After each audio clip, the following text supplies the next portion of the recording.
Current અફેર્સની વધુ માહિતી મેળવવા માટે જોતા રહો અમારી YouTube ચેનલ ICE રાજકોટ અને અમારી ચેનલને સબસ્ક્રાઇબ કરો અને બેલ આઇકોન પ્રેસ કરો જેથી દરેક નવા વિડીયોની નોટિફિકેશન મેળવી શકો.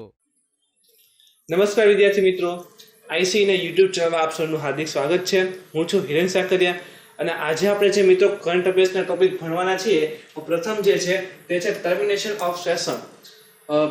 લોકસભા ઇન્સોર્ટ કે સંસદ શરૂ હતી અને એના સત્ર જે છે એ 1 સપ્ટેમ્બરે પૂરા થવાના હતા. એના બદલે વહેલું આખું સત્ર પૂરું કરી દીધું છે. તો એના પર વાત કરવાના છીએ કે કઈ કઈ પ્રકારે તમે જો તો સત્રને બંધ કરી શકાય છે.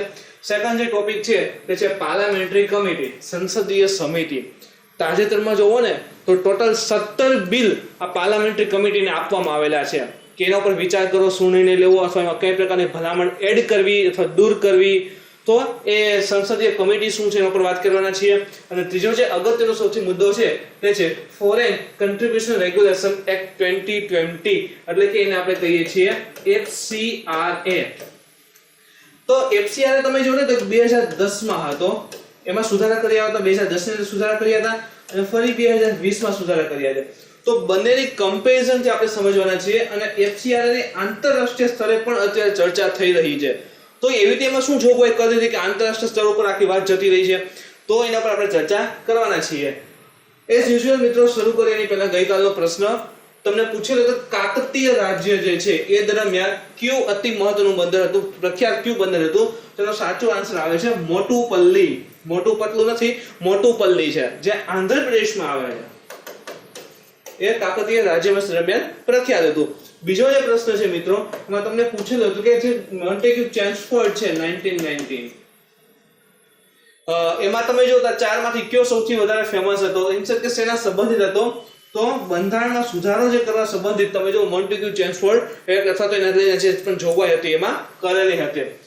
આજના મિત્રો તમારા માટે જે બે પ્રશ્ન છે એમાં પ્રથમ જે છે કે પૃથ્વી પર તમે જોવો ને તો સૌથી વધારે મીઠું પાણી જે બરફની શિલાઓ ઇન્સોર્ટ કે આ ધ્રુવીય પ્રદેશ છે, હિમાલય ઉપર હિમ નદીઓ છે એમાં આવેલું છે. સૌથી વધારે મીઠું પાણી પૃથ્વી પર તે જગ્યાએ છે. એના પછી સૌથી વધારે મીઠું પાણી ક્યાં આવેલું છે એ આજનો પ્રશ્ન છે. તમારી સામે ઓપ્શન છે કે વાદળમાં ભેજ વાયુમંડળમાં ભેજ અને વાદળ જે આવેલા છે એની અંતર્ગત છે. સેકન્ડ ઓપ્શન છે મીઠા પાણીના સરોવર અને જે મીઠા પાણી નદીઓ વહે છે એમાં સૌથી વધારે સેકન્ડ નંબરે જળ આવેલું છે.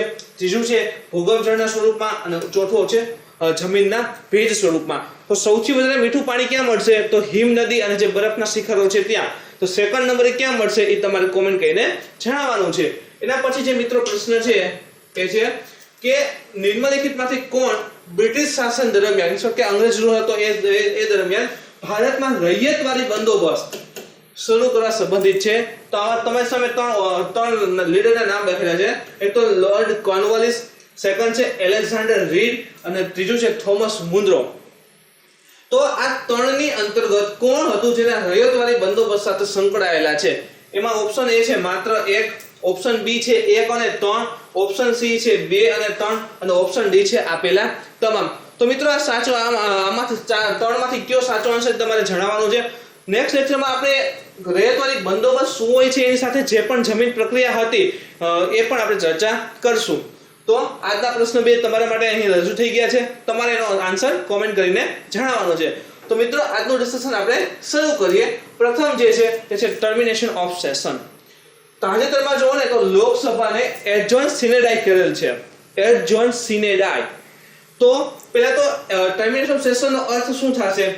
અહીં લખેલું છે ટર્મિનેશન ઓફ સેશન. એનો અર્થ થાય સંસદનું જે પણ કાર્ય ચાલી રહ્યું હતું એને અત્યારે બંધ કરી દીધું છે. સંસદના જે પણ કાર્ય હતા, બિલ ઉપર ચર્ચા વિચારણા પાસ કરવા ન કરવા, એ બધા જ કાર્ય સ્ટોપ કરી દીધા છે અને અત્યારે સંસદને એડજોર્ન સિનેડાઈ કરેલ છે. હવે બંધ કરી દીધું, સંસદને સદન જે છે એ બંધ કર્યું. તો એને લઈને કઈ અથવા તો કઈ પ્રકારે એને બંધ કરી શકાય? તો પ્રથમ જે છે ટર્મિનેશન ઓફ સેશનની વિવિધ રીતમાં પ્રથમ જે છે એ છે એડજોર્નમેન્ટ. માત્ર એડજોર્નમેન્ટ લખેલું છે. તો શું થશે કે ભાઈ સત્ર છે બંધ થાય છે. અહીં એમ ચોખ્ખું કહેવામાં આવે છે, સમય આપે છે 1 કલાક માટે, 1 દિવસ માટે કે 1 વીક માટે. તો આની અંતર્ગત સમય આપવામાં આવે કે આટલા સમય સુધી જે સત્ર છે એને એડજોર્નમેન્ટ કરેલ છે. હવે એની સત્તા કોની પાસે હોય તો લોકસભામાં સ્પીકર અને રાજ્યસભામાં ચેરમેન એટલે કે ઉપરાષ્ટ્રપતિ જે હોય એની પાસે સત્તા રહેલી હોય છે. તો એડજોર્નમેન્ટ હશે એમાં યાદ રાખો કે સમય આપવામાં આવે છે કે આટલા સમય માટે લોકસભા બંધ છે. સેકન્ડ છે એડજોર્નમેન્ટ સિને ડાય. શબ્દ ઉપર ફોકસ કરો ખાલી. સિને ડાય એટલે ત્યાં છે ને સત્ર તો આપણે બંધ કરીએ છીએ, સદન જે છે એ બંધ કરવાના છીએ, પણ કેટલા સમય સુધી એ કહેવામાં આવતું નથી. એટલે કે સત્ર ખાલી એમ કહી દે કે એડજોર્નમેન્ટ છે અને કહેવામાં ન આવે કે આટલા સમય સુધી, એટલે એવું સમજવાનું કે સત્ર જે છે એ એડજોર્નમેન્ટ સિને ડાય થઈ ગયું છે, એટલે કે એમાં સમય ઉલ્લેખિત નથી. ઓકે, તો એમાં લોકસભામાં કોની પાસે સત્તા હશે આખું સત્ર છે બંધ કરવાની? તો સ્પીકર પાસે અને રાજ્યસભામાં ચેરમેન પાસે. ત્રીજું છે પ્રોરોગેશન. હવે એમાં શું થાય છે, સ્પીકર અથવા ચેરમેન જે છે એડજોર્ન કરશે. સ્પીકર અથવા ચેરમેન હોય એ સદનને શું કરે, લોકસભા અથવા રાજ્યસભાને એડજોર્ન કરે કે ભાઈ સત્ર જે છે આ બંધ કરીએ છીએ, પણ રાષ્ટ્રપતિ છે ને એ પ્રોરોગેશન જાહેર કરે, જેનો અર્થ શું થશે, આજે સત્ર છે આખું સમાપ્ત થઈ ગયું. જો આખું સત્ર સમાપ્ત થઈ ગયું છે, બજે 300 કે સત્ર છે ને 3 વખત મળે. એક તમે જુઓ તો વિન્ટર સેશન હોય, સેકન્ડ છે બજેટ સેશન હોય, બજેટ ઉપર ચર્ચા કરવા માટે ભેગા થાય, અને ત્રીજું છે મોન્સૂન સેશન હોય. તો રાષ્ટ્રપતિ જ્યારે એવું ડિક્લેર કરે કે જે કહી શકે કે સદન જે છે પ્રોરોગેશન, એનો અર્થ એમ થશે કે આ ત્રણમાંથી જે પણ વસ્તુ હોય, સપોઝ કે વિન્ટર સેશન ચાલુ હોય તો આખું સેશન પૂરું, બજેટ સેશન હોય તો આખું સેશન પૂરું, અને મોન્સૂન સેશન હોય તો આખું મોન્સૂન સેશન પૂરું. આમાં શું કહે છે, પેલું એડજોર્નમેન્ટ કે એમાં દિવસ કહે અથવા તો કલાક કહે કે આટલા સમય માટે, સેકન્ડના સમય કહેતા નથી. ત્રીજામાં શું કહેશે કે સ્પીકર અથવા ચેરમેન એડજોર્નમેન્ટ કરે, પછી રાષ્ટ્રપતિ પાસે સત્તા છે કે પ્રોરોગેશન કરે, એટલે કે રાષ્ટ્રપતિ એમ કે આખું સત્ર જે મોન્સૂન હતું એ પૂરું થઈ ગયું છે. ઓકે, હજી એક ચોથું છે જેમાં કહે છે ડિસોલ્યુશન. એનો અર્થ એમ થાય કે લોકસભાનો અંત આવી ગયો છે, લોકસભાનું વિઘટન થઈ ગયું, લોકસભા જે ચાલુ છે પૂરી થઈ ગઈ. તો એ કયા સંજોગોમાં કેટલી રીતે થાય છે, તો બે રીતે થાય. એમાં પહેલી એક છે કે એક તો લોકસભાનો જે કાર્યકાળ હોય 5 વર્ષ એ પૂરો થઈ જાય. લોકસભાનો કાર્યકાળ કેટલો હોય છે, 5 વર્ષ, એ પૂરો થઈ જાય. હવે કાર્યકાળ પૂરો થઈ ગયો એટલે નવી ચૂંટણી થશે, એટલે લોકસભા શું થઈ જાય, ડિસોલ્વ થઈ જશે, એટલે કે કેન્સલ થઈ જશે. આના સિવાય સપોઝ કે લોકસભા ચાલુ હોય, પૂરી થવાની છે 5 વર્ષ, અને ઇમરજન્સી લાગે છે, તો ઇમરજન્સીની અંદર જો સરકાર માંગે તો જે સત્ર છે લોકસભા એનો કાર્યકાળ વધારી શકે છે. તો હવે ઇમરજન્સી પછી પણ વધારેલો કાર્યકાળ પૂરો થઈ જાય એ સમયે પણ લોકસભા છે અંત પામતી હોય છે. ધારો કે 5 વર્ષ છે એ પૂરા થઈ ગયા, 113 વિઘટન થશે, પ્લસ ધારો કે 6 મહિના હજી વધાર્યા. શું કામે કે ઇમરજન્સી છે, નેશનલ ઇમરજન્સી છે, એટલે માટે 6 મહિના વધાર્યા હતા, તો એ સમયે પૂરો થઈ ગયો, તો હવે તો લોકસભા છે એનું વિઘટન પાકું થઈ ગયું. એટલે એક આ મેથડ છે. અને સેકન્ડ છે રાષ્ટ્રપતિ છે એને મજા આવે કે ભાઈ હવે એવું લાગે છે કે સરકાર કામ વ્યવસ્થિત નથી કરી રહી, અથવા તો કહી શકે અલગ અલગ મોશન પાસ કરવામાં આવે તો રાષ્ટ્રપતિ પણ વિઘટન કરી શકવાની શક્તિ ધરાવતો હોય છે. તો આ બે કિસ્સામાં લોકસભા છે એનું સંપૂર્ણ વિઘટન થતું હોય છે. તો આ ડિસોલ્યુશન. તો તમે જો તો 4 પ્રકારે સેશન છે એનું ટર્મિનેશન એટલે કે અંત આવી શકે છે. હવે આપણે લોકસભાની વાત કરી, રાજ્યસભાનું નથી કીધું કે સત્ર છે સમાપ્ત અથવા કે આખું જે રાજ્યસભા છે એ આખી ડિસોલ્વ થઈ. શું કામે?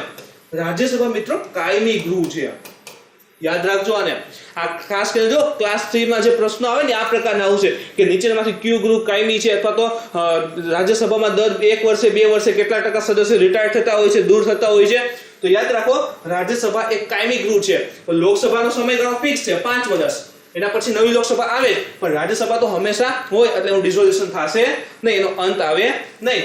પરંતુ રાજ્યસભામાં દર 2 વર્ષે, જો સમયગાળો યાદ રાખજો, દર 2 વર્ષે 1/3 સભ્ય છે એ દૂર થતા હોય છે. ઓલરેડી આ પ્રશ્ન આવી ગયેલો છે અલગ અલગ એક્ઝામ ની અંદર. તો યાદ રાખો રાજ્યસભામાં દર 2 વર્ષે એના 1/3, અહીં પ્રશ્ન પૂછે ને તો 2/3 ને એવું કરીને પૂછે છે, પણ યાદ રાખજો 1/3 સદસ્ય જે છે એ દર 2 વર્ષે દૂર થતા હોય છે, એની જગ્યાએ નવા આવતા હોય છે.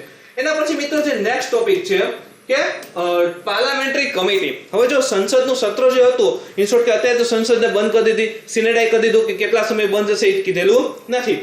તો સંસદીય સમિતિ શા માટે કરવામાં આવ્યું? તો સત્ર બંધ કરી દીધું, પણ જે 17 બિલ હતા ને એ 17 બિલ આ કમિટી પાસે મોકલી દીધા છે, એને રિફર કરી દીધા કે તમે વાત વિચાર કરો આમાં શું યોગ્ય છે અથવા તો કઈ બદલાવાની જરૂર છે કે નહીં. તો એટલા માટે તમે જો તો ફરી પાર્લામેન્ટરી કમિટી જે કરંટમાં આવી ગઈ કે પાર્લામેન્ટરી કમિટીને મિત્રો 17 બિલ છે એ રિફર કરવામાં આવ્યા છે કે તમે એના ઉપર ચર્ચા કરો. જોઈએ પાર્લામેન્ટરી કમિટી વિશે. તો કમિટી સંસદમાં જે બિલ રજૂ થતા હોય તેની વિગતો ખૂબ વધારે હોય છે. જો આપણે ખાલી જોગવાઈ નહીં જોતા હોય કે આટલી જોગવાઈ કરેલી છે, પણ ત્યાં બિલ રજૂ થઈને સંસદમાં તો થપ્પા ને થપ્પા થઈ ગયા હોય. તો કઈ સંસદના સભ્યો પાસે અથવા તો સંસદમાં એટલો સમય ન હોય કે એક એક લાઈન વાંચે, એક એક વસ્તુ પર હાઇલાઇટ કરી સમજાવે, તો શું કરવાનું? તો આ બધું કાર્ય છે એ આ પાર્લામેન્ટરી કમિટીને દઈ દેતા હોય છે. સંસદ પાસે તો પર્યાપ્ત સમય નથી હોતો કે આવશ્યક વિશેષતા તથા દરેક ખરડાની તમે જુઓ તો દરેક બાબતને ઊંડાઈથી તપાસે. તો આ માટેનું કાર્ય કોણ કરે છે? આ જે કમિટી હોય ને એ કરે છે. એટલે શું કરે? ખરડો એને દઈ દે, જેથી કરીને એના ઉપર અલગ અલગ કમિટી બેઠી હોય ખરડા માટેની, એના ઉપર ડીપમાં તપાસ કરે અને જરૂર જણાય તો સુધારો કરે.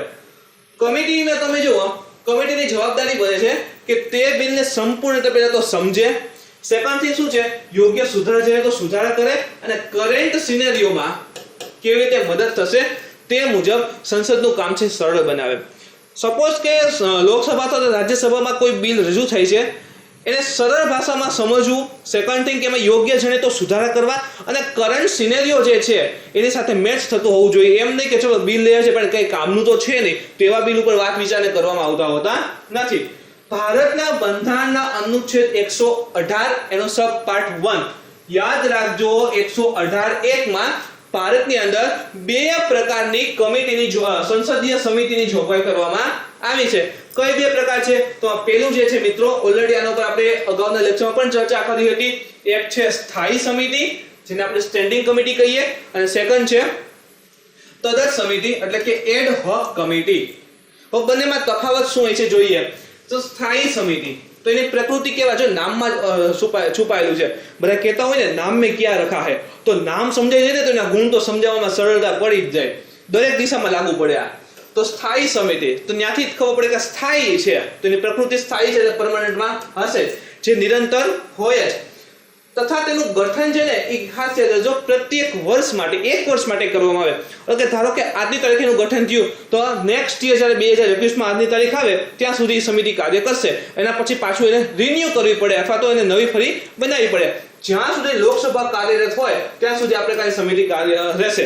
પછી લોકસભા નવી આવે તો પાછી એ પ્રમાણે નવી સમિતિ બનાવવાની રહેતી હોય છે. સેકન્ડ શું છે તો કે તદત સમિતિ. હવે એની પ્રકૃતિ તમે જો તો અસ્થાયી હોય, જરૂર નથી કે હોય જ. આના સિવાય તો કે જે તે ઉદ્દેશ્ય સાથે તેનું ગઠન કરવામાં આવે, સ્પેશિયલ ઉદ્દેશ્ય હોય કે આ એક બિલ રજૂ થયું છે અને આ બિલ ઉપર વધારે ડીપમાં આ દિશાની અંદર ચર્ચા કરવા, સમાજ ઉપર તેનો શું અસર પાડે છે એના ઉપર વિશેષ ચર્ચા કરવા માટે તો આ તદત સમિતિની રચના થતી હોય છે. એટલે એવું યાદ રાખો કે જે તે સ્પેશિયલી ઉદ્દેશ્ય માટે રચના કરવામાં આવે.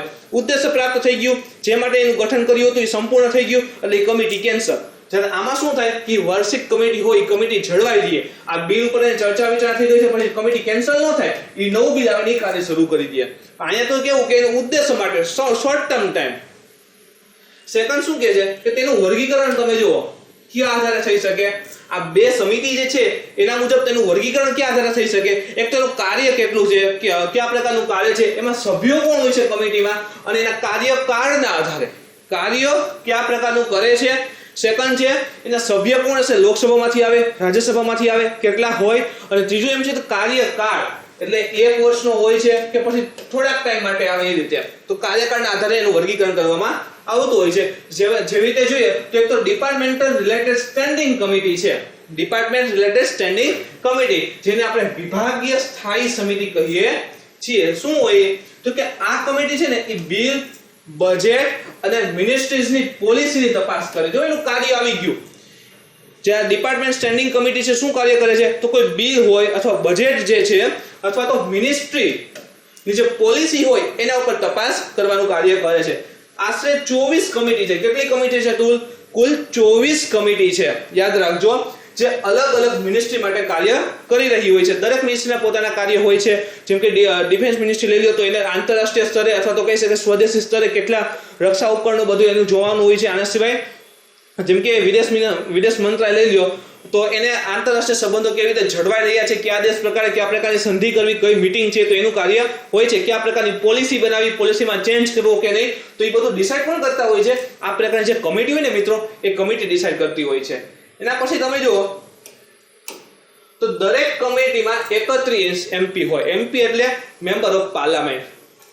દરેક કમિટીની અંદર 31 સંસદ સભ્ય હશે, જેમાંથી 21 છે એ લોકસભામાંથી અને બાકીના 10 છે એ રાજ્યસભામાંથી લેવામાં આવે. તો 31 માંથી 21 લોકસભામાં અને બાકીના 10 વધ્યા એ રાજ્યસભામાંથી લેવામાં આવતા હોય છે. અહીંયા ખાસ યાદ રાખજો કે કોઈ પણ મિનિસ્ટર હોય ને એનો સભ્ય બની શકતા નથી. જેમ કે ડિફેન્સ મિનિસ્ટર લઈ લ્યો, આના સિવાય હોમ મિનિસ્ટર લઈ લો અમિત શાહ, બરાબર, તો એ તમે જુઓ તો આમાંથી એક પણ મિનિસ્ટ્રીના સભ્ય બની શકતા નથી. હવે આજે આપણે કમિટી જોઈએ કે 24 કમિટી હોય, એનો કાર્યકાળ તમે જુઓ તો 1 વર્ષનો છે. સ્ટેન્ડિંગ કમિટી હોય તેનો કાર્યકાળ 1 વર્ષનો હોય છે, તથા તેની સમાપ્તિ પછી એનું ફરી ગઠન કરવામાં આવતું છે, તમને કીધું એ પ્રમાણે. અને લોકસભા તમે જુઓ તો જ્યાં સુધી લોકસભા હશે 5 વર્ષ સુધી, તો એ મુજબ એ સમિતિ કાર્યરત સતત રહેશે.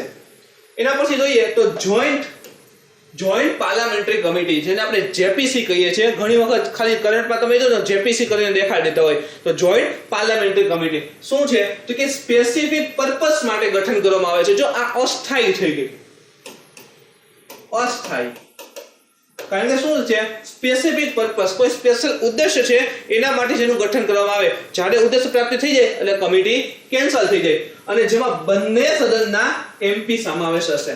જો આપણે કીધું કે સભ્ય કોણ છે એના ઉપર પણ વાત હોય, તો આજે જોઈન્ટ પાર્લામેન્ટરી કમિટી છે એ સ્પેશિયલ ઉદ્દેશ્ય માટે હોય, એટલે કે અસ્થાયી થઈ ગઈ. આના સિવાય એની અંદર લોકસભા અને રાજ્યસભા બંનેના સદસ્ય સમાવિષ્ટ હશે. એના પછી ત્રીજી જે કમિટી સમજાવેલી છે મિત્રો, એમાં છે કે સિલેક્ટ કમિટી. તો એમાં શું છે, તેનું ગઠન સંસદીય બિલના પરીક્ષણ માટે થાય છે. સંસદમાં જે પણ બિલ રજૂ થાય છે, જે પણ ખરડા રજૂ થાય છે, એ કેટલા અંશે યોગ્ય છે, એમાં ક્યાં સુધારા છે, તો એ બિલના પરીક્ષણ માટે, એક્ઝામિનેશન માટે આ જે સિલેક્ટ કમિટી છે કાર્ય કરી રહી છે. આમાં ખાસ યાદ રાખો, તેના સભ્ય કોઈ એક સદનમાંથી જ હશે.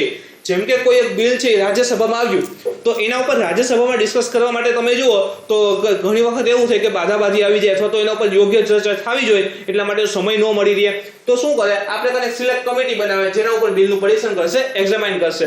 હવે જે સદનમાં બિલ હોય, રાજ્યસભામાં હોય, તો આ કમિટીની રચના ક્યાંથી થાય, તો રાજ્યસભાના સદસ્યમાંથી જ થાય. લોકસભામાં હોય તો લોકસભાના સદસ્યમાંથી જ થાય.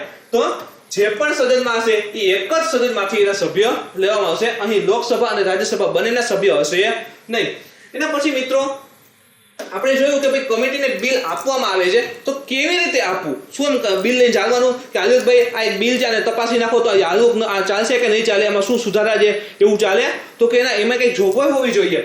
તો મિનિસ્ટર જે બિલને લીડ કરતા હોય, સપોઝ કે હોમ મિનિસ્ટર દ્વારા કોઈ બિલ આવ્યું છે કે આ સુધારા કરવાની જરૂર છે, તો હોમ મિનિસ્ટર જે છે એ બિલના લીડ કરે છે, અને એને યોગ્ય લાગે અથવા તો એની ભલામણ થાય તો આ પ્રકારના બિલને તમે જુઓ તો કમિટીને આપવામાં આવે અને ત્યાં એનું વધારે પરીક્ષણ થતું હોય છે. એટલે જે મિનિસ્ટર જે બિલનું લીડ કરતા હોય તો એ મિનિસ્ટરની ભલામણ ઉપર આ બિલ છે એ કમિટીને કહી શકાય પરીક્ષણ માટે જતા હોય છે.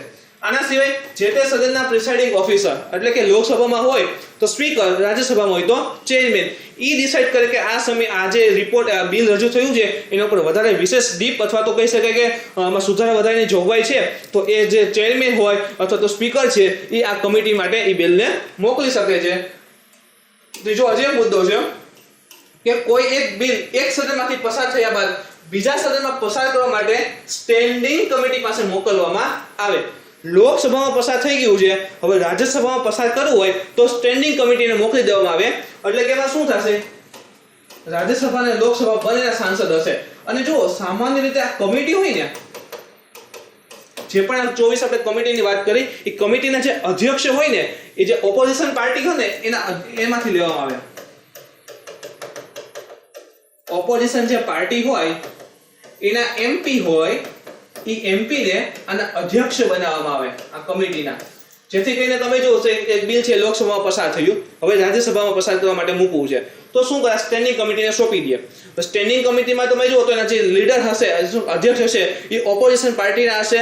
હવે સપોઝ કે એનો કોઈ રાજ્યસભામાંથી હોય તો રાજ્યસભાના ઉપર ચર્ચા કરવા માટે સ્ટેન્ડિંગ કમિટી આવી ગઈ, કે ત્યાં ચર્ચા થઈ ગઈ, સુધારા વધારા થઈ ગયા, તો પછી જે બી રાજ્યસભામાં રજૂ થશે કે તરત જ ત્યાં પસાર થઈ જાય. એના માટે તમે જુઓ તો સ્ટેન્ડિંગ કમિટીને સોંપવામાં આવે. અહીં એક વસ્તુ યાદ રાખજો કે જે પણ સુધારા વધારા જે છે એ કમિટીના એ ભલામણ સ્વરૂપે હોય છે. સદન જે છે, લોકસભા હોય કે રાજ્યસભા, એ ભલામણ એની માનવા માટે બાધ્યકારી હોતા નથી. આ કમિટી શું કરે, ભલામણ આપી શકે, સુધારા જણાવી શકે, કોઈ પણ રિપોર્ટ હોય, બિલ હોય એમાં. પણ એના ભલામણ સુધારા જે પણ હોય એ બાધ્યકારી હોતા નથી કે માનવું જ. બસ એનું એક કામ શું છે, સલાહકાર તરીકે માની શકાય છે. એના પછી મિત્રો નેક્સ્ટ ટોપિક જે છે સૌથી important, foreign contribution regulation act, જેને આપણે FCRA કહીએ છીએ. હવે એક કરંટમાં આવ્યું છે, એમાં કેટલાક સુધારા કરેલા છે. જો આની પહેલાના લેક્ચરમાં આપણે જોઈ ગયા હતા કે 3 કૃષિ બિલ છે, એમાં સુધારા કર્યા હતા અને વિરોધ દર્શાવ્યો હતો. ઇવન મોટા પાયે અત્યારે એને કહી શકાય આંદોલન શરૂ થયું છે, આખું ભારત બંધ માટેના એલાન થઈ રહ્યા છે. તો જો એ 3 બિલ રાજ્યસભા લોકસભાથી પસાર તો થઈ ગયા છે, પણ અત્યારે કેવું મોટું સ્વરૂપ, રુદ્ર સ્વરૂપ ધારણ કર્યું છે. એ જ પ્રકારે આ બિલ છે આગળ વધી રહ્યું છે. અહીં તમે જોવો તો આંતરરાષ્ટ્રીય સ્તરે આ બિલની ચર્ચા વિચારણા થઈ રહી છે, જેમાં એવું કહે છે કે જે રાષ્ટ્રપતિ છે એને આના પર સાઇન કરવી જોઈએ નહીં. આ બિલ તમે જો તો લોકસભા અને રાજ્યસભા બંનેમાંથી પસાર થઈ ગયું છે અને હાલ રાષ્ટ્રપતિની સિગ્નેચર માટે રાખેલું છે. તો જોઈએ કેવી રીતના. તાજેતરમાં તમે જો ને ICJ શું છે, તો કે ઇન્ટરનેશનલ કમિશન ઓફ જ્યુરિસ્ટ, એક જ્યુરિસ્ટનું કમિશન છે, ઇન્ટરનેશનલ કમિશન ઓફ જ્યુરિસ્ટ. એને જણાવ્યું કે ભારતના સંસદ દ્વારા પારિત થયેલું FCRA બિલ 2020 એ આંતરરાષ્ટ્રીય કાયદા સાથે સંપૂર્ણ રીતે અસંગત છે તથા નાગરિક સમાજના કાર્યમાં તમે જો તો વિઘ્ન ઉત્પન્ન કરશે. એટલે કે નાગરિકો માટે જે પણ સંસ્થાઓ અથવા તો કોઈ વ્યક્તિ કાર્ય કરતા હોય તેના માટે વિઘ્ન રૂપે સાબિત થશે. તો આવું શા માટે એને કીધું છે એ આપણે જોવાના છીએ. પણ યાદ રાખો કે અત્યારે ICJ એટલે કે આંતરરાષ્ટ્રીય સ્તરે આ બિલને અસંગત છે એવું જણાવેલું છે. FCRA બિલ જે તમને કીધું લોકસભા રાજ્યસભા બંનેમાંથી પસાર થઈ ગયું છે અને હાલ રાષ્ટ્રપતિ પાસે સંમતિ માટે મોકલવામાં આવ્યું છે. જ્યારે રાષ્ટ્રપતિ ઉપર સિક્કો માંડશે અથવા સાઇન કરશે એટલે એ બિલ જે છે, ખરડો જે છે એ કાયદાનું સ્વરૂપ બની જશે અને પછી આખા દેશ માટે લાગુ પડી જતું હોય છે. તો આ પ્રકારે તે જો રાષ્ટ્રપતિની સંમતિ માટે મોકલેલું છે. હવે ICJ છે એનું કેવું શું છે કે આ બિલ જે છે 2020 એમાં સરકાર દ્વારા જે સુધારા કરવામાં આવ્યા છે ને એ માનવ અધિકારના રક્ષકો અને નાગરિક સમાજના અન્ય કાર્યકર્તાઓને સમક્ષ અનાવશ્યક બાધા ઉત્પન્ન કરશે. એટલે કે જે પણ લોકો અથવા સંસ્થા માનવના અધિકાર માટે કાર્ય કરી રહી હોય અથવા તેના વિકાસ માટે કાર્ય કરી રહી હોય એના માટે બાધા ઉત્પન્ન કરશે, એના માટે વિઘ્ન ઉત્પન્ન કરશે, જેથી કરીને યોગ્ય કાર્ય થઈ શકશે નહીં. હવે એવી રીતે શું જોગવાઈ છે કે આટલું બધું કહે છે કે આપણે જોવાના છીએ અને એક એકને કમ્પેરિઝન કરીને સમજશું. 2010માં શું જોગવાઈ હતી અને 2020માં એવી રીતે શું જોગવાઈ કરી હતી કે આટલો મોટો વિરોધ છે. તો હજી આગળ જોઈએ તો રાષ્ટ્રપતિ ICJ છે ને રાષ્ટ્રપતિને પણ એવું કેવડાવ્યું છે કે તમે એના ઉપર સાઇન કરોમાં, બરાબર, તમે એની સંમતિ આપોમાં, કારણ કે યોગ્ય છે નહીં. આના સિવાય જો કેટલાક એક્સપર્ટ પણ એવું માને છે કે જે NGO, ખાસ કરીને આ બિલ NGO માટે જ છે, નોન ગવર્મેન્ટલ ઓર્ગેનાઇઝેશન. એ શું છે, કયા એક્ટ અંતર્ગત રજીસ્ટર થતું હોય છે એના ઉપર આપણે વાત કરીએ કે NGO છે અને જે વિદેશથી ડોનેશન મેળવે છે, દાન મેળવે છે, બરાબર, એ અઘરું થઈ જશે. શું કામે? આ જે FCRA બિલ છે 2020 જો એ કાયદાનું સ્વરૂપ લેશે તો જે પણ NGO જે છે વિદેશથી પૈસા મેળવે છે એના માટે પૈસા મેળવવા અઘરા થઈ જશે. અને આ બિલ દ્વારા તમે જો તો ગવર્નમેન્ટ જે છે એ NGO ને કંટ્રોલ કરવા માંગે છે, એની અંતર્ગત રાખવા માંગે છે, એવું આ જે કહેવાય ICJ છે એ માને છે. ઇન શોર્ટ કે અત્યારે કેટલાક NGO પણ એવું કહે છે કે આ બિલ જો કાયદાનું સ્વરૂપ લેશે તો અમારી પાસે જે સત્તા છે એ ગવર્નમેન્ટના હાથમાં થશે. ઇન શોર્ટ કે ગવર્નમેન્ટ જે છે એ અમને કંટ્રોલ કરી દેશે, અમે સરકાર વિરુદ્ધ બોલવા માટે સક્ષમ રહેશું નહીં. તો આગળ જોઈએ શું કહે છે તો COVID-19 જો સૌથી વધારે ખતરનાક આ જ છે. આખો દેશને પડી ભાંગ્યો છે, ગરીબી વધી ગઈ, બેરોજગારી વધી ગઈ, પરીક્ષા બધી કેન્સલ કરાવી દીધી. તો આ COVID-19 પછી જુઓ તો દેશમાં ગરીબી અને બેરોજગારીનું પ્રમાણ ખૂબ વધી ગયું છે. અને પરંતુ એની સાથે આ બિલ પસાર થઈને તો NGO માટે તેના ભલા માટે કામ કરવું હોય તો ખૂબ જ મુશ્કેલી થઈ જશે. શું કામે? વિદેશથી એ દાન મેળવી શકશે નહીં. દાન નહીં આવે, પૈસા નહીં આવે તો NGO કામ કેવી રીતે કરશે? તો એક મુદ્દો ઉઠાવી રહ્યા છે. અને એની સામે ગવર્નમેન્ટનું શું માનવું છે કે ગવર્નમેન્ટ એવું કહે છે તો એમાંથી કેટલાક NGO, જો એમ નથી કીધું બધા NGO નથી લખ્યું, કેટલાક એનજીઓ છે એ જે વિદેશથી ફંડ આવે છે એનો મિસયુઝ કરે છે અહીંયા આંદોલન એવું ચલાવવા માટે. તો આ બધાને કંટ્રોલ કરવા માટે અમે આજે 2020 માં સુધારા કર્યા છે એ લાગુ કરશું. તો શું છે સામસામે પક્ષ એના પર વાત શરૂ કરીએ.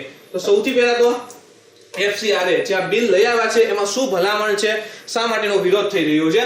તો પહેલા તો the foreign contribution regulation act 1976 ક્યારે આવ્યો હતો? 1976 ની સાલમાં નામ હતું ફોરેન કન્ટ્રીબ્યુશન રેગ્યુલેશન એક્ટ. એ સ્વરૂપે લાવવામાં આવ્યો હતો. 1976 માં લાવ્યો ત્યારે બસ એમાં કેવું કે રજીસ્ટ્રેશન થઈ ગયું, સર્ટિફિકેટ મળી ગયું, એટલે ચાલુ આપણું એનજીઓ ચાલુ થઈ ગયું. પરંતુ 2010 માં જે આ એક્ટ છે એમાં સુધારો કરવામાં આવ્યો અને એની અંતર્ગત તમે જો તો કેટલાક સંસ્થા હોય, સમૂહ હોય કે એનજીઓ હોય એને વિદેશી દાન લેવામાં આવે કે એને 2010 ના એમાં નિયમિત કરવામાં આવ્યું.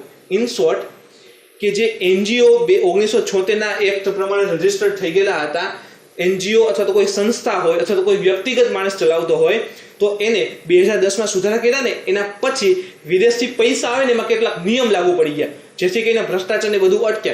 એક તો 2010 માં ઓલરેડી થોડું કડક થઈ ગયું હતું અને 2020 માં આ સાલમાં હજી વધારે કડક કરવામાં આવ્યું છે. 1976 માં આપણે જાણીએ છીએ કે નેશનલ ઇમરજન્સી હતી અને એ વખતે પ્રધાનમંત્રી જોઈએ તો ઇન્દિરા ગાંધી. તો એને એવું માનતા હતા કે કેટલીક સંસ્થા કોઈ વ્યક્તિગત કે પછી એનજીઓ હોય ને એ તમે જુઓ તો કે દેશને વિરુદ્ધ કાર્ય કરી રહી છે. દેશની વિરુદ્ધ, જેમ કે કોઈ ધારો કે ન્યૂઝપેપરની એજન્સી હોય તો દેશની વિરુદ્ધ કાર્ય કરી રહી છે, કે દેશમાં ઇન્સર્જન્સી ફેલાવવાનું કાર્ય કરે છે, સરકાર વિરુદ્ધ ન્યૂઝ ફેલાવે છે. તો આ પ્રકારે તમે જુઓ તો આ જે પણ વસ્તુ થાય છે એને કંટ્રોલ કરવા આ એક્ટ આવ્યો હતો 1976 ની સાલમાં. કેટલીક સંસ્થાઓ એને પૈસા મળે બહારથી, હવે એ શું કરે કે બીજો દેશથી સંસ્થાને પૈસા આપે ને કહે કે ભાઈ 50% તું રાખ પણ બાકીના 50% છે ને દેશ વિરોધી કાર્યમાં લગાવે. તો એ બધી વસ્તુને કંટ્રોલ કરવા માટે આ એક્ટ લેવામાં આવ્યો હતો. 2010 માં યુપીએ ગવર્મેન્ટ હતી. એ વખતે તમને કીધું કે કાયદો કડક કર્યો છે. જે એનજીઓની વિદેશથી પૈસા લેતા એના માટે કેટલાક નિયમ લગાડી દીધા અને 2020 માં તમે જુઓ તો એનડીએ ગવર્મેન્ટ છે એને હજી આ કાયદાને કડક બનાવી દીધો. તો એવું તે શું કડક કર્યું જોઈએ. તો એનજીઓ છે કેટલાક એનજીઓ દેશમાં અશાંતિ ફેલાવવાનું કાર્ય કરી રહ્યા છે. કેવી રીતે? ધારો કે કોઈ એક એનજીઓ છે એને વિદેશથી પૈસા આવે છે. એ પૈસાનું શું કરે છે? હવે ખરેખર પૈસા જો રિસર્ચ માટે આવે છે. જેમ કે ભારતમાં ગરીબી વધે છે તો શા કારણે વધે છે, દરેક વિસ્તારમાં ક્યાં ક્યાં ગરીબી રહેલી છે એનું રિસર્ચ કરવા માટે પૈસા હોય. પરંતુ એનજીઓ શું કરે? દેશમાં વિરોધ ફેલાવવા પૈસા વાપરે અને આ પ્રકારે તમે જુઓ તો અંતમાં એ દેશની જીડીપીને અસર કરે. સપોઝ કે પૈસા આવ્યા છે, થોડા ઘણા દેખાડ્યા કે ભાઈ અમે યોગ્ય દિશામાં વાપરી છે, પણ બાકીના પૈસા શું કરે? દેશ વિરોધી કહી શકાય જે આંદોલનને ચાલતું હોય એમાં રોકે.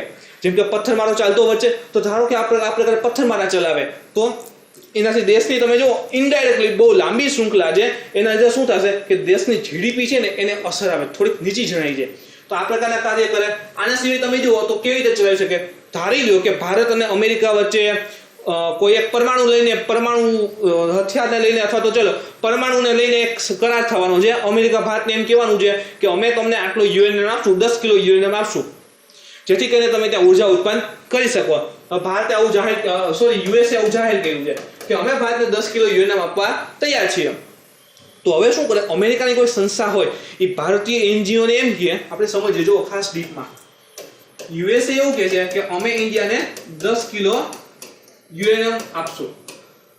હવે ભારત હજી સાઇન નથી કરી, ભારત વિચારે છે કે લેવું કે ન લેવું. એટલે અમેરિકા શું કરે? આ સાઇન કરાવવા હતું. ભારતનું કોઈ એનજીઓ હોય, ઇન્ડિયાનું કોઈ એનજીઓ હોય, આ યુએસએ અને આ ઇન્ડિયા, યુએસએ ઇન્ડિયાના કોઈ એનજીઓ ને પૈસા આપશે કે આલે ભાઈ 10 રૂપિયા, એમાંથી 5 તું રાખ ને 5 છે ને એ વિરોધ દર્શાવવામાં લાગે કે અત્યારે જે છે એ કોલસામાંથી ઉર્જા ઉત્પન્ન થઈ રહી છે અથવા તો કહી શકાય અન્ય કોઈ પેટ્રોલિયમ અથવા તો અન્ય કોઈ પણ વસ્તુ લઈએ એમાંથી ઉર્જા ઉત્પન્ન થઈ રહી છે જેનાથી પર્યાવરણને નુકસાન આવે છે, આ છે તે છે, અને એવા મોટા આંદોલન ચલાવવામાં પૈસા વાપરે. એટલે ભાષકો પર પ્રેશર ઉત્પન્ન થાય કે આ કોલસાને લઈને ઉર્જા ઉત્પન્ન કરીએ છીએ ને તો એમાંથી આંદોલન વધી રહ્યા છે, કામ કરો અને કંટ્રોલ કરવા માટે કામ કરો, કોલસાને બંધ કરો અને યુએનની જે ડીલ છે એ સાઇન કરો જેથી કરીને આંદોલન બેસી જાય. તો આ પ્રકારે જો વિદેશથી પૈસાનું સંચાલન કરી અને આપણા દેશમાં આંદોલન ચલાવે અને સરકાર ઉપર પણ એની ઇફેક્ટ પાડે છે. તો આ વસ્તુને કંટ્રોલ કરવા માટે તમે જુઓ તો આજે 2020 નો જે એક્ટ છે FCRA એમાં સુધારા કર્યા છે. નેક્સ્ટ શું છે? તો તો કે એનજીઓ વિશે આપણે કીધું કે આ બધા સુધારા થશે. હવે એનજીઓ શું છે? તો એનજીઓ નું ફૂલ ફોર્મ પહેલા તો નોન ગવર્મેન્ટલ ઓર્ગેનાઇઝેશન, એટલે કે સરકારી સંસ્થા નથી, એટલું યાદ રાખો. નોન ગવર્મેન્ટલ છે એટલે સરકારનો ભાગ કે સરકારી સંસ્થા છે નહીં. એનજીઓ જે છે એ સામાન્ય માણસોનો સમૂહ હોય, આપણા જેવા જ માણસો હોય, 10 50 100 એટલા ભેગા થઈ જઈને એક ગ્રુપ બનાવી નાખે. જે ચેરિટેબલ ટ્રસ્ટ હોઈ શકે, સમાજ માટે કાર્ય કરતું હોઈ શકે, રાજનૈતિક ગ્રુપ પણ હોઈ શકે અને ધાર્મિક ગ્રુપ પણ હોઈ શકે છે. તો એવા ઉદ્દેશ સાથે એક બનેલું ગ્રુપ હોય છે. જેમ કે કેમ પોલિટિકલ પાર્ટી હોય તો એ પ્રકારે એનજીઓ હોય. એનજીઓ છે ને એ સરકારી યોજનાને ફાયદો પણ છે. જેમ કે ગવર્મેન્ટ યોજના હોય ને એને ગ્રાઉન્ડ લેવલ સુધી, કે છેવાડાના વિસ્તાર સુધી, છેવાડાનો માણસ જે રહેતો હોય ત્યાં સુધી યોજનાનો લાભ મળે, યોજનાની પહોંચ બને, સરકારી લાભ પ્રાપ્ત થાય, એ માટે પણ કેટલાક એનજીઓ છે કાર્યરત હોય છે. તો તમે જો તો એનજીઓ છે એક પ્રકાર સરકારી યોજનાની લાગુ કરવામાં પણ મદદરૂપ થતા હોય છે.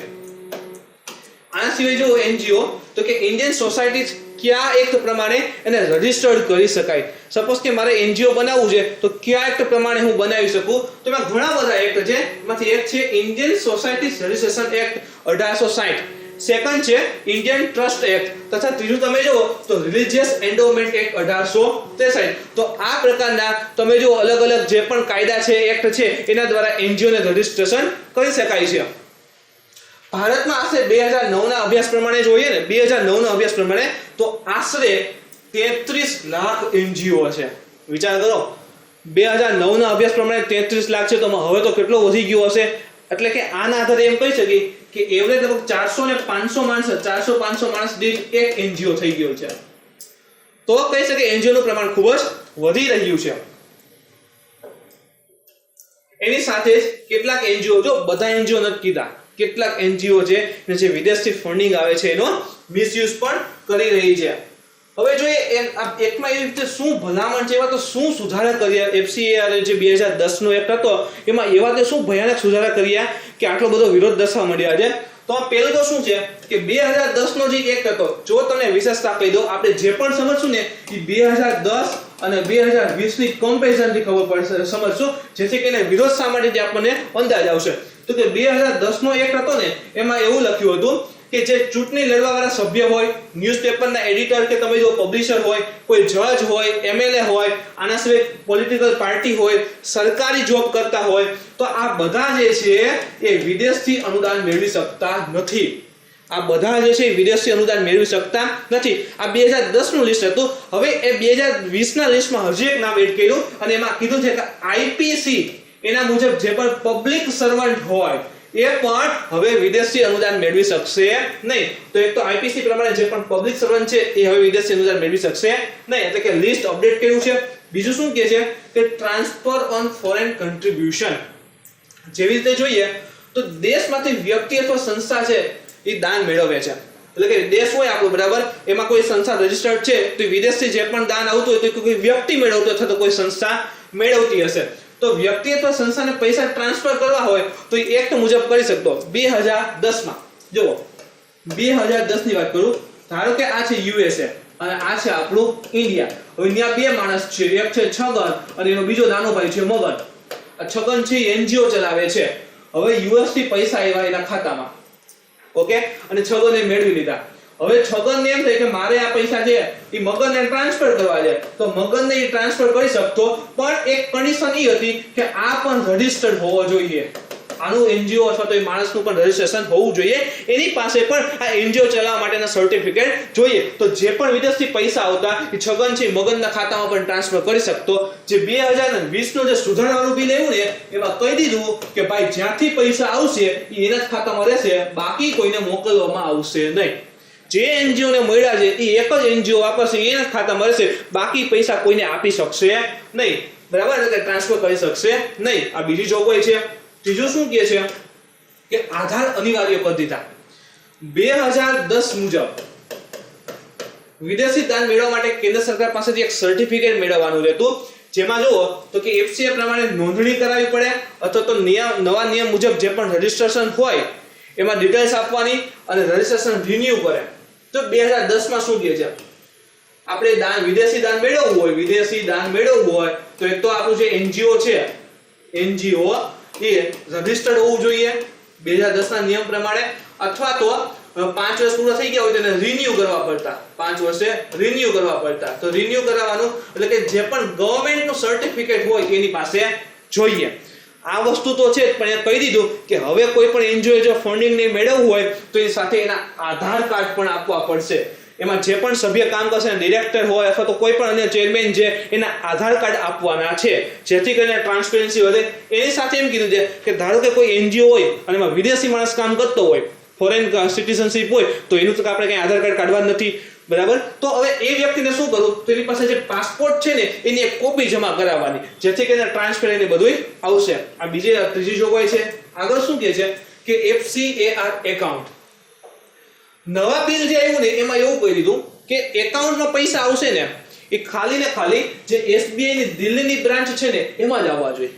એટલે કે ધારો કે આ USA છે, હવે આપણે પાછા છગનભાઈને લઈ આવીએ. આ છગનભાઈ ધારો કે રહે છે આપણે ગુજરાતમાં.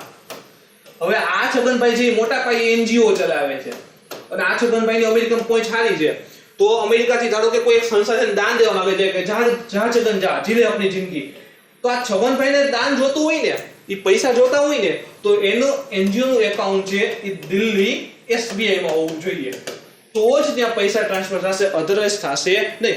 2010 માં એવું હતું કે જે બેંક રજિસ્ટર્ડ હોય એમાં થઈ શકે, પણ હવે એવું કહી દીધું કે માત્ર ને માત્ર દિલ્હી SBI ની બ્રાન્ચમાં પૈસા ટ્રાન્સફર થશે. આના સિવાય શું ભલામણ છે કે વિદેશના જે ગેરઉપયોગને લઈને સસ્પેન્શન, વિદેશી જે દાન આવે છે એનો ગેરઉપયોગ થાય છે અને એના જે સસ્પેન્ડ કરવામાં આવશે. કેવી રીતે? સપોઝ કે ચાલો આ છગનભાઈને લઈ પાછા, છગનભાઈનો આપણે કીધું મોટા પાયે NGO ચાલે છે. હવે સરકાર તપાસ કરે છે, આના વિશે થોડી ઘણી ખબર પડે છે કે આ છગનભાઈ તો ખોટી રીતે NGO ચલાવે છે, ખરેખર એ પ્રકારે કાર્ય કરતા નથી, સમાજ વિરોધના કાર્ય છે, સમાજને નુકસાન થાય એ પ્રકારે કાર્ય છે. તો હવે સરકાર શું કરે, ગવર્નમેન્ટ, કે આનું જે છે એ 180 દિવસ માટે લાયસન્સ એ સસ્પેન્ડ કરી દે. કેટલા દિવસ માટે? 180 દિવસ માટે સરકાર છે લાયસન્સ સસ્પેન્ડ કરી શકે. આ જોગવાઈ હતી 2010 ના બિલમાં. તો 2020 માં શું કહી દીધું કે 180 દિવસ માટે તો કરશે, પણ જરૂર જણાશે ને તો હજી 100 એટલે કે 360 દિવસ માટે લાયસન્સ છે સસ્પેન્ડ કરી શકશે. તો જો જે સસ્પેન્શનનો સમય હતો 180 એને ડબલ કરી દીધો છે આ બિલની અંદર. હજી આગળ ભલામણ છે કે વિદેશી દાનનો ઉપયોગ સંબંધી જોગવાઈ. હવે એમાં એવું કહે છે કે વિદેશી દાનના પૈસા અયોગ્ય કાર્યમાં, અયોગ્ય કાર્ય એટલે કેવા, જેમ કે તમે જુઓ તો ધાર્મિક રૂપાંતરણ ચાલતું હોય, લોકોને ધર્મ બદલવામાં આવતો હોય, એ પ્રકારનું કેવાય અયોગ્ય કાર્ય છે. તો સરકારને આ અયોગ્ય કાર્યમાં રજીસ્ટ્રેશન, જે વિદેશી દાન આવે છે એમાં એવું લાગે કે પૈસા ત્યાં વપરાય છે, તો રેસ્ટ્રિક્શન લગાવી દેશે કે હવે આ પૈસાનો તમે ઉપયોગ કરી શકશો નહીં. એટલે કે ધારો કે આ છગનભાઈ છે, એને એક US માં એનો પરમ મિત્ર રહે છે મગન. એ મગન જે છે એક સંસ્થા ચલાવે છે, એની સંસ્થાએ છગનને 1 કરોડ રૂપિયા આપ્યા NGO માટે. દિલ્હી SBI ની બ્રાન્ચમાં આવી ગયા. હવે છગન જે મોજમાં આવી જાય કે ચલો પૈસા આવી ગયા, લીલા લે. હવે આ 1 કરોડ માંથી તમે જુઓ તો ખરેખર 30 લાખ રૂપિયા છગન છે એ ખરેખર જે કાર્ય પાછળ વાપરવા હતા એના બદલે તમે જો તો અયોગ્ય કાર્યમાં વાપરે છે. બાકી કેટલા વધ્યા એના ખાતામાં? હજી 70 લાખ છે. તો સરકાર છે ને એના પર રેસ્ટ્રિક્શન લગાવી દેશે કે હવે તમે આ 70 લાખ રૂપિયા છે એ ખાતામાં વાપરી શકશો નહીં, એમને ખાતામાં રહેશે. અને તમારે વાપરવા હોય સારા કાર્ય માટે તો અમારી પ્રાયોર પરમિશન લેવી પડશે, સરકાર પાસેથી પરમિશન લેવી પડશે કે હવે હું આ પ્રકારનું કાર્ય નહીં કરું અને મને આ પૈસા જે પડ્યા છે વાપરવાની છૂટ આપો. તો પહેલા કઈ જોગવાઈ હતી નહીં કે ભાઈ લાયસન્સ સસ્પેન્ડ થાય છે, પૂરું 180 પછી પાછા વાપરવા મળશે. હવે શું કરે છે, બાકીના જેટલા પૈસા પડ્યા હોય ને એને પણ કહી શકે કે રેસ્ટ્રિક્શન લગાડી દે, એટલે કે તમે વાપરી નહીં શકો જ્યાં સુધી સરકાર નો કહે ને ત્યાં સુધી. આગળ શું ભલામણ છે કે લાયસન્સના રિન્યુ સંબંધિત તમને કીધું દર 2010 ના નિયમ પ્રમાણે શું છે કે દર 5 વર્ષે જે તે NGO હોય અથવા સંસ્થા હોય તો એને લાયસન્સ રિન્યુ કરવાનું. હવે આમાં એમ કે છે કે 2010 ના જે પાસે 5 વર્ષનો વાલી છે ને એ તો રહેશે કે દર 5 વર્ષે રિન્યુ કરવાનું. પણ આ 5 વર્ષે જ્યારે રિન્યુ કરવા આવશે ને NGO ત્યારે એની સાથે એને તપાસ, સરકારને તપાસ કરવાનો પણ અધિકાર છે કે આ 5 વર્ષમાં તમે જો જે પણ NGO કાર્ય કર્યા હશે એના ઉપર તપાસ કરશે સરકાર. અને સરકારને એવું લાગે કે ના આને જે યોગ્ય કાર્ય કર્યા છે, અયોગ્ય કાર્ય કર્યા છે, સમાજ વિરોધના કાર્ય કર્યા છે, તો આનું લાયસન્સ છે એ કહેશે કે કેન્સલ પણ કરી શકશે. તો રિન્યુ સાથે સરકારને તપાસ માટેનો પણ અધિકાર આપી દીધો છે. પૈસાના ખર્ચ સંબંધી જોગવાઈ 2010 નો જે એક્ટ હતો, 2010 નો એક્ટ એમાં એવું કીધું હતું કે જે પણ વિદેશી અનુદાન આવે છે, જેમ કે આપણે કીધું કે છગનના ખાતામાં 1 કરોડ રૂપિયા આવ્યા, તો આ છગન જે છે 1 કરોડ માંથી 50 લાખ જે છે 50 લાખ ઈ એડમિનિસ્ટ્રેટિવ ખર્ચ એટલે કે પ્રશાસન માટે વાપરી શકે, એટલે કે એમાંથી એને સ્ટેશનરી ખરીદવું હોય અથવા તો પગાર આપવો હોય તો એ બધું કરી શકશે. 2010 માં આ જોગવાઈ હતી. 2020 માં એવું કીધું કે હવે આ છગન 1 કરોડમાંથી માત્ર 20% એટલે કે 20 લાખ જ રૂપિયા આ એડમિનિસ્ટ્રેટિવ પ્રશાસનીય ખર્ચ માટે વાપરશે. નવી ઓફિસ બનાવે, પગાર ચૂકવે, બોલપેન લે નો લે, ચેક રબર લે, એ છગને જોવાનું. પણ એટલું યાદ રાખવાનું કે 20 લાખથી વધારે ખર્ચો હવે છગન કરી શકશે નહીં, નકર છગનનું જે એનજીઓ છે એને તાળું મારી દેવામાં આવશે અને છગન થઈ જશે નવરો. આગળ શું કહે છે કે આ બધા આપણે જોયું કે આની સાથે તમે જો તો વિરોધના કાર્ય હતા જ, કે જેમ કે જુઓ કે ભાઈ આપણે 180 માંથી 360 દિવસ કરી દીધું, એડમિનિસ્ટ્રેટિવ ખર્ચ ઘટાડી દીધો. સૌથી વધુ તો એ જ કહે છે કે હવે અમારે એનજીઓ ચલાવવું છે તો ભાઈ 20% માંથી કેવી રીતે બધું કરી. શું કામે કે કેટલાક એનજીઓ છે એ રિસર્ચ માટેના હોય કે શા માટે ગરીબી છે, બેરોજગારી છે અથવા તો અન્ય કોઈ રિસર્ચ કરવું હોય એના માટેના હોય, તો એમાં તો જો રિસર્ચ માટે પૈસા વધારે આપવા પડે તો એને લઈને વિરોધ દેખાય છે. આના વિરુદ્ધ હજી એક વસ્તુ એ કહે છે કે સરકાર વિરુદ્ધ જે પણ અવાજ ઉઠાવી રહ્યા છે કે ગવર્નમેન્ટની પોલિસી જે છે એના વિરુદ્ધ જે પણ અવાજ ઉઠાવી રહ્યા છે મિત્રો, એને પણ આ એનજીઓના બિલમાં પડકાર સાબિત થશે. એટલે કે એને પણ એના જે પણ એનજીઓ છે એને પણ કેન્સલ કરવાનો સરકાર પાસે પાવર આવી ગયો છે. એટલે કે જે હોમ મિનિસ્ટ્રી છે મિત્રો એની પાસે પાવર ખૂબ વધી ગયો છે. જે પણ કોઈ આવી રીતે એનજીઓ હોય સરકાર વિરુદ્ધ બોલશે તો સરકાર એના લાયસન્સ સસ્પેન્ડ કરી શકે અથવા તો કેન્સલ પણ કરી શકે છે કોઈને કોઈ જોગવાઈની અંદર લઈને. સરકારનો પક્ષ શું છે તો સરકાર એવું કહે છે કે 2010 થી 2019 સુધીમાં એનજીઓમાં વિદેશી દાન છે ને ખૂબ વધી ગયું. 2010 થી છેલ્લા 10 વર્ષમાં જોયું તો વિદેશી દાન આવતું હતું નથી, ડબલ થઈ ગયું છે એવું ધારી ગયો.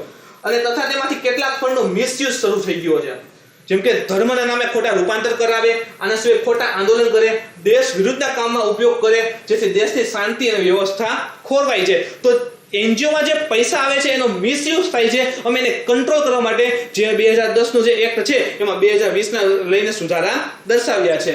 તો મિત્રો આ હતું આજનું ડિસ્કશન. આજના લેક્ચરમાં જો તમને કોઈ પણ પ્રકારની ક્વેરી હોય, પ્રશ્ન હોય તો તમે મને કોમેન્ટ કરીને પૂછી શકો છો.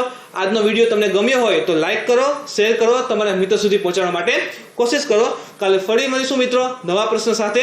Thank you.